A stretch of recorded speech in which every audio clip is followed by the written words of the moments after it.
প্রতিরক্ষা ক্ষেত্রে দিন দিন শক্তি বাড়িয়ে চলেছে ভারত। একটাই লক্ষ্য, আত্মনির্ভর হয়ে ওঠা।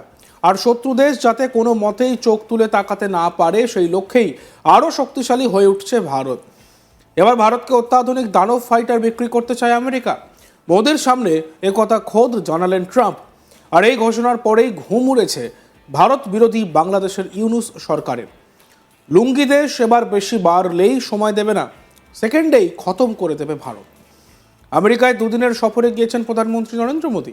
আমেরিকায় পৌঁছেই বৃহস্পতিবার বন্ধু তুলসি গ্যাবার্ডের সঙ্গে দেখা করেন প্রধানমন্ত্রী। এরপরেই ভারতীয় সময় অনুযায়ী শুক্রবার ভারতের প্রধানমন্ত্রীর সঙ্গে দ্বিপাক্ষিক বৈঠক করেন প্রেসিডেন্ট ডোনাল্ড ট্রাম্প। আর সেই বৈঠকে ভারতকে অত্যাধুনিক F-35 যুদ্ধ বিমান দেবে আমেরিকা, এমনটাই দাবি করেছেন ট্রাম্প। বৈঠকের পরে যৌথ সাংবাদিক বৈঠকে ট্রাম্প বলেন, এই বছর থেকে ভারতের প্রতিরক্ষার সরঞ্জাম বিক্রির অঙ্কটা কয়েক বিলিয়ন ডলার বৃদ্ধি করব আমরা। ভারতকে F-35 যুদ্ধ বিমান প্রদানের পথটা প্রশস্ত করছি আমরা। কি বলেছেন প্রেসিডেন্ট ডোনাল্ড ট্রাম্প, শুনে নিন। And Mr. President, what you would like to say about the Bangladesh issue, because we saw and it is evident that how the deep state of United States was involved to regime change during the Biden administration. Then Mohammed Yunus made Junior Soros also. So what is your point of view about the Bangladesh? And what is the role that the deep state played in the situation in Bangladesh? Starting this year, we'll be increasing military sales to India by many billions of dollars. We're also paving the way to ultimately provide India with the F-35 stealth fighters. In 2017, my administration revived and reinvigorated the Quad security partnership. In our meeting today, the Prime Minister and I reaffirmed that strong cooperation among the United States, India, Australia, and Japan.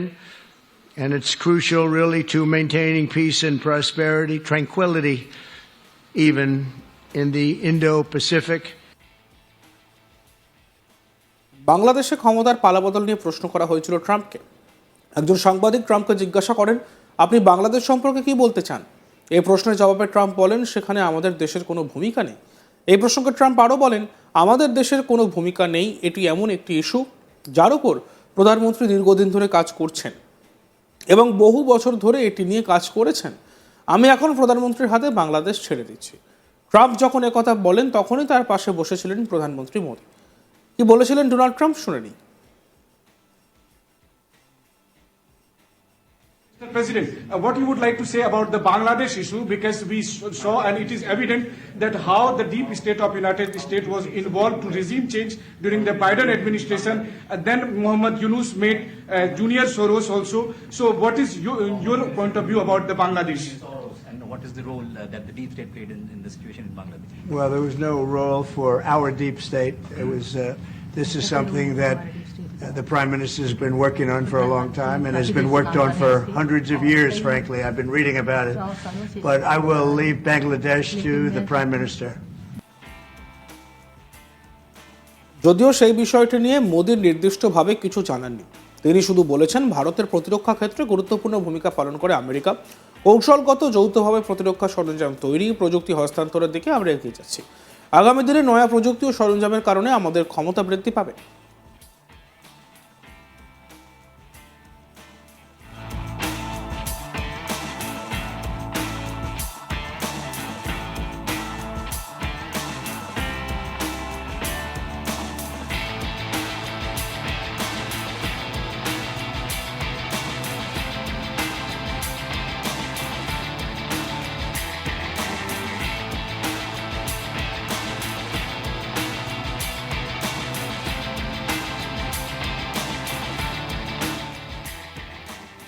বৃহস্পতিবার ট্রাম্পের গোয়েন্দা chief তুলসি গ্যাবার্ডের সঙ্গে দেখা করেন প্রধানমন্ত্রী। তবে তুলসির সঙ্গে প্রধানমন্ত্রী মোদির পরিচয় বহুদিনের। আমেরিকায় অনুষ্ঠিত হাউডি মোদি অনুষ্ঠানের সময় নমোর সঙ্গে সাক্ষাৎ হয়েছিল তার। ব্লেয়ার হাউসে প্রবাসী ভারতীয়দের সঙ্গে দেখা করেন মোদি। তারপরেই তুলসির সঙ্গে সাক্ষাৎ হয়। নতুন দায়িত্ব গ্রহণের জন্য তাকে শুভেচ্ছা জানিয়ে বৈঠকে বসেন প্রধানমন্ত্রী। এ বিষয়ে এক্স হ্যান্ডেলে মোদি লেখেন, আমেরিকার গোয়েন্দা বিভাগের ডিরেক্টর তুলসি গ্যাবার্ডের সঙ্গে দেখা হলো, আর এই গুরুত্বপূর্ণ পদে দায়িত্ব গ্রহণের জন্য তাকে অভিনন্দন। ওয়াশিংটন ডিসিতে আমরা আলোচনায় বসেছিলাম। ভারত আমেরিকার মজবুত বন্ধুত্ব নিয়ে কথা হয়েছে আমাদের মধ্যে। মোদির বন্ধু তুলসি গ্যাবার্ডকে আমেরিকার গোয়েন্দা প্রধান হিসেবে নিয়োগ করেছেন ডোনাল্ড ট্রাম্প। ভারত ও আমেরিকার বন্ধুত্বের নানান বিষয় নিয়ে আলোচনা হয়েছে তাদের মধ্যে। বুধবার আমেরিকার বিমানবন্দরে পা রাখতে উষ্ণ অভ্যর্থনায় মোদীকে স্বাগত জানানো হয়। আমেরিকায় নিযুক্ত ভারতের রাষ্ট্রদূত বিনয় মোহন কাটরা সহ প্রবাসী ভারতীয়রা তাকে স্বাগত জানান। ভারত মাতার জয় এবং মোদি মোদি স্লোগানে মুখরিত হয় গোটা এলাকা। এক্স হ্যান্ডেলে পাল্টা কৃতজ্ঞতা প্রকাশ করেছেন প্রধানমন্ত্রীও। মোদি লেখেন, তীব্র শীতের মাঝে উষ্ণ অভ্যর্থনা পেলাম।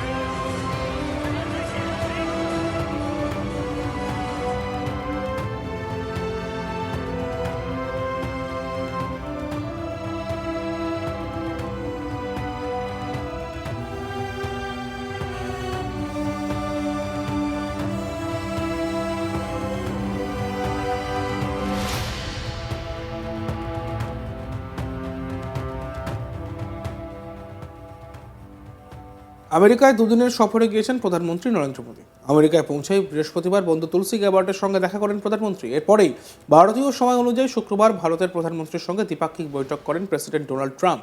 আর সেই বৈঠকে ভারতকে অত্যাধুনিক F-35 যুদ্ধবিমান দেবে আমেরিকা, এমনটাই দাবি করলেন ট্রাম্প। কি বলেছেন তিনি, শুনব।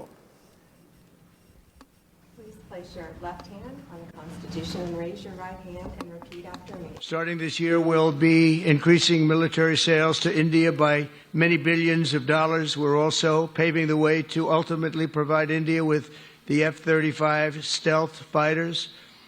In 2017, my administration revived and reinvigorated the Quad security partnership. In our meeting today, the Prime Minister and I reaffirmed that strong cooperation among the United States, India, Australia, and Japan. And it's crucial, really, to maintaining peace and prosperity, tranquility, even in the Indo-Pacific. বাংলাদেশে ক্ষমতার পালাবদল নিয়ে প্রশ্ন করা হয়েছিল ট্রাম্পকে। একজন সাংবাদিক ট্রাম্পকে জিজ্ঞাসা করেন, আপনি বাংলাদেশ সম্পর্কে কি বলতে চান? এই প্রশ্নের জবাবে ট্রাম্প বলেন, সেখানে আমাদের দেশের কোনো ভূমিকা নেই। এই প্রসঙ্গে ট্রাম্প আরও বলেন, আমাদের দেশের কোনো ভূমিকা নেই। এটি এমন একটি ইস্যু যার ওপর প্রধানমন্ত্রী দীর্ঘদিন ধরে কাজ করেছেন এবং বহু বছর ধরে এটি নিয়ে কাজ করছেন। আমি এখন প্রধানমন্ত্রীর হাতে বাংলাদেশ ছেড়ে দিচ্ছি। ট্রাম্প যখন কথা বলেন তখন তার পাশেই বসেছিলেন প্রধানমন্ত্রী মোদী। তিনি ঠিক কী বলেছিলেন সেটা আমরা আপনাদেরকে বললাম, এবং যে বিষয়টি বারবার উঠে আসছে, অর্থাৎ বাংলাদেশের প্রসঙ্গ যখনই আসছে তখনই ট্রাম্প সেটি প্রধানমন্ত্রীর ওপরে বললেন, প্রধানমন্ত্রীর দিকে ইঙ্গিত দিলেন সে বিষয়ে। দেখতে থাকুন আজ তাক বাংলা। ভিডিওসগুলি ভালো লাগলে লাইক করবেন, কমেন্ট করবেন, শেয়ার করবেন, চ্যানেলটিকে সাবস্ক্রাইব করতে ভুলবেন না।